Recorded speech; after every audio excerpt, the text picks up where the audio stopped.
दर्शकों को नमस्कार। दोस्तों, स्वागत है आपका हमारे YouTube चैनल आयुर्वेद ज्ञान में। दोस्तों, आज हम आपका परिचय करवा रहे हैं आयुर्वेद वनौषधि भृंगराज से। इसे दोस्तों हिंदी में इसे भृंगराज कहते हैं और संस्कृत में इसे कुंतलवर्धन, केशराज, भेकराज, केशरंजन, देवप्रिय आदि नामों से इसे जाना जाता है। दोस्तों, इसे अंग्रेजी में वेलेडेलिया के नाम से जाना जाता है तथा इसका बॉटनिकल नाम एक्लिप्टा हलवा है। दोस्तों, यह वनौषधि नदी नालों के किनारे तथा खेत खलिहानों में जहाँ नम भूमि हो, पानी का भराव हो, ऐसी जगह यह वनौषधि भृंगराज पैदा होती है। दोस्तों, यह सर्वत्र भारत में हिमालय के तराई क्षेत्र मैदानों से लेकर राजस्थान के जो शुष्क भूमि है वहाँ तक यह पैदा होती है। दोस्तों, तो अभी हल्की बारिश हुई है और हम वनौषधियों की खोज में घूम रहे थे तो हमारी निगाह पड़ी दोस्तों इस वनौषधि भृंगराज के ऊपर। दोस्तों, इसकी 3 वैरायटियाँ होती हैं। यह 3 प्रकार की होती है, जिसमें श्वेत फूल वाली तथा नीले फूल वाली और पीले फूल वाली। इसकी 3 प्रजातियाँ भारत में सर्वत्र पाई जाती है, जिसमें से काले फूल का भृंगराज दुर्लभ होता है और श्वेत फूल वाला व पीले फूल वाला भृंगराज सर्वत्र पाया जाता है। तो दोस्तों, अब इसके गुणों की चर्चा करते हैं। दोस्तों, यह उष्णवीर्य है, इसका वीर्य उष्ण है तथा विपाक में यह मधुर होती है और शीत पित्त रक्त पीती है।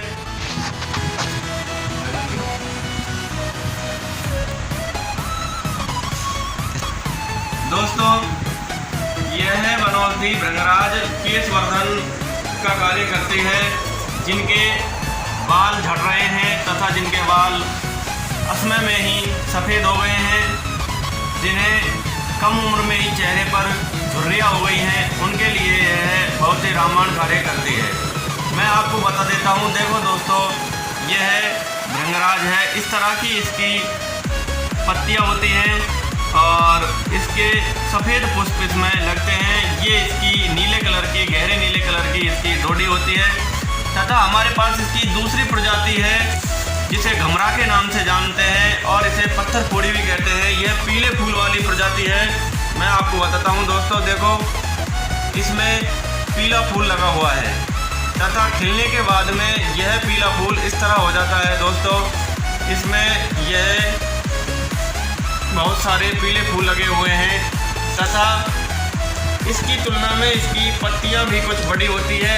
यह सफ़ेद फूल वाला भृंगराज है और यह पीले फूल वाला भृंगराज है। दोस्तों, इसकी पत्तियां भी तुलना में बड़ी हैं, आप देख सकते हैं। इसकी पत्तियां लंबी चौड़ी होती हैं तथा यह पहाड़ी क्षेत्रों में भूमि पर यह सर्वत्र पैदा होता है। और जो सफ़ेद फूल वाला भृंगराज है, यह नदी, तालाब, झील आदि के किनारे तथा कीचड़ जैसी जगहों पर जहाँ पानी भरता है, ऐसी जगहों पर यह पैदा होता है। दोस्तों, यह बहुत ही दिव्य वनौषधि है और आयुर्वेद के संहिता ग्रंथों में, चरक संहिता में आदि में इनका भृंगराज का बहुत ही सुंदर वर्णन किया गया है। यह रासायनिक भी होता है। जो काला भृंगराज है दोस्तों, उसके बारे में गुरु मच्छिंद्रनाथ और गोरखनाथ ने वर्णन किया है कि वह भृंगराज पारे के शोधन में स्वर्ण निर्माण की विद्या में प्रयुक्त होता था। प्राचीन समय में पारे से स्वर्ण निर्माण के कार्य में काला भृंगराज यूज में लिया जाता था। तो अब इसके गुणों का वर्णन करते हुए बताते हैं कि आंवला, मुलेठी और भृंगराज का पाउडर कर अगर नित्य सेवन किया जाए दोस्तों, तो यह केश वर्धन का कार्य करेगा, बालों को भी काला करेगा और यह श्रवण क्षमता को, सुनने की क्षमता को वृद्धावस्था तक बरकरार रखता है तथा चेहरे की झुर्रियों को रोकता है और कंठ को बल प्रदान करता है। इससे आवाज़ मधुर और सही बनी रहती है। यह दोस्तों बालों के लिए तो संजीवनी की तरह है भृंगराज।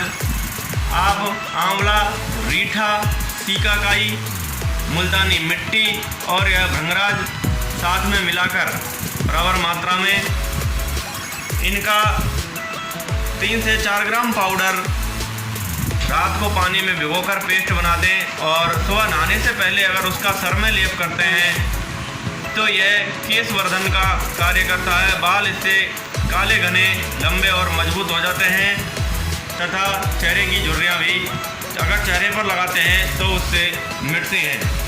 इसी तरह दोस्तों यह जिन माता बहनों को बस्ती सूल है, यानी जिन्हें पेड़ों में बहुत तेज़ दर्द होता है और योनि सूल की शिकायत जिन्हें है, तो उन्हें इसका पत्तियों को लेकर उबालकर उसमें कुछ 1-2 ग्राम फिटकरी डालकर और उससे अगर मूत्र स्थान को वो नित्य साफ करती हैं, धोती हैं, तो उससे योनि सूल भी शांत हो जाता है। इसी तरह जो शुगर पेशेंट हैं, मधुमेही जो रोगी हैं, उन्हें कई बार चोट लग जाने के कारण या किसी भी कारण से अगर घाव हो गया है और वह घाव भर नहीं रहा है, तो ऐसी स्थिति में दोस्तों इसकी जो पत्तियां हैं उनको मसलकर पीसकर इनका रस निकालें और इनका रस को रुई के खोए से घाव पर अगर रोज़ लगाया जाए और घाव पर इसके रस की पट्टी बांध दी जाए तो हमने देखा है कि कठिन से कठिन जो घाव है, जो कि मधुमेह के कारण, डायबिटीज के कारण नहीं भर रहा है, वह भी भर जाता है। अब दोस्तों आप खुद देख सकते हो, यह देखो, यह सूखने पर किस तरह काला नीला हो जाता है। तो इसी तरह यह बालों को भी पोषण प्रदान करता है और घाव को भी भरता है। दोस्तों शरीर के किसी भी अंग से कट पिट जाने पर ब्लड निकल रहा है या रक्तपित्त के कारण नासिका से जो रक्तस्राव होता है, जिसे नक्सीर कहते हैं, उसमें मिश्री मिलाकर कुछ दिन इसके 4 चम्मच रस को रोज़ अगर पीते हैं और नाक में इसकी 4 बूंद रस दोनों नासिकाओं में टपका लेते हैं तो इससे ऊर्ध्वांग जो रक्तपित्त है, नाक से निकलने वाला नक्सीर का ब्लड है, वो रुक जाता है और मलमार्ग से निकलने वाला ब्लड भी इससे रुक जाता है। ये देखो दोस्तों, यह इसका रस कैसे मैंने अभी लगाया है और इसने हाथ को काला कर दिया है, यह रच जाता है मेहंदी की तरह। तो इसी तरह यह बालों को पोषण प्रदान करता है और ऑक्सीडेंट गुणों से भरपूर होता है। यह बालों को बहुत ही तेज़ी से बढ़ने में मददगार साबित होता है। यह पौष्टिक भी होता है तथा बढ़ती हुई उम्र को रोकता है। जिन माँ बहनों को गर्भपात की शिकायत है, जिन्हें बहुत ज़्यादा मिसकैरेज हो जाता है, उनके लिए तो यह किसी संजीवनी से कम है ही नहीं। ऐसी अवस्था में इसके पत्तियों को कूट पीट कर इसका रस निकालें और इसके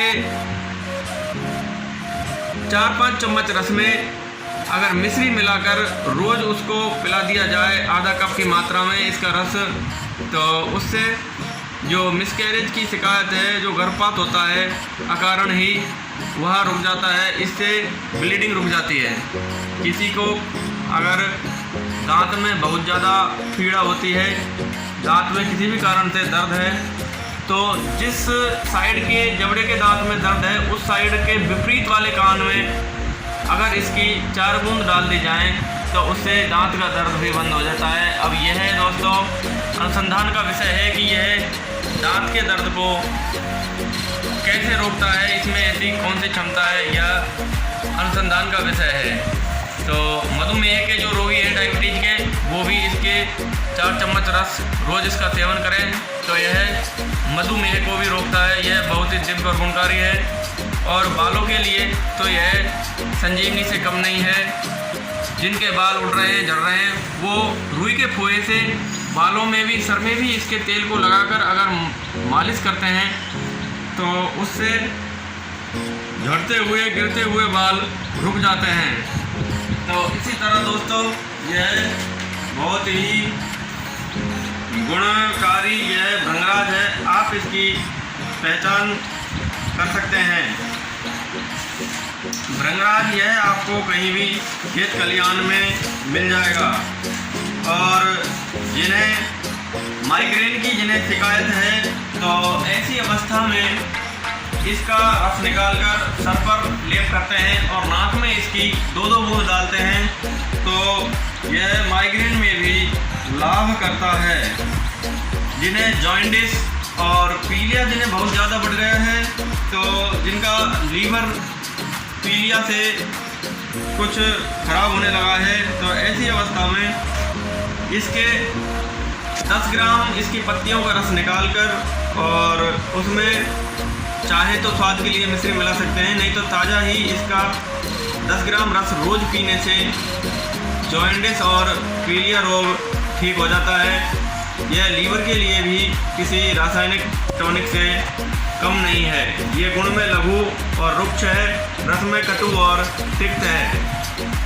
दोस्तों ये बहुत ही दिव्य और सुंदर वनौषधि है, आप इसे गमले में भी उगा सकते हैं और इनका संवर्धन में हमें योगदान देना चाहिए। इसे घर की खाली पड़ी जगहों में भी उगाना चाहिए। तो आज का हमारा वीडियो आपको कैसा लगा ये हमें लाइक और कमेंट कर बताएं। हम हमारे अगले आने वाले वीडियो में दोस्तों इसका तेल बनाकर आपको दिखाएंगे कि किस तरह इसका तेल बनाया जाता है बालों के लिए। और इसका बाज़ार में आपको भृंगराज आसव के नाम से आसव भी मिलता है, जो कि उदर रोगों के लिए और चेहरे तथा बालों की समस्या के लिए बहुत ही सुंदर कार्य करती है। तो भृंगराज आसव आप किसी भी मेडिकल स्टोर से लाकर यूज कर सकते हैं। यह निरापद है, इसमें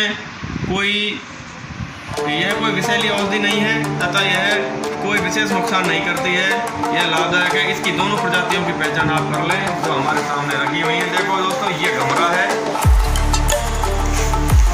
ये पीले फूल वाली है और ये सफ़ेद फूल वाली है।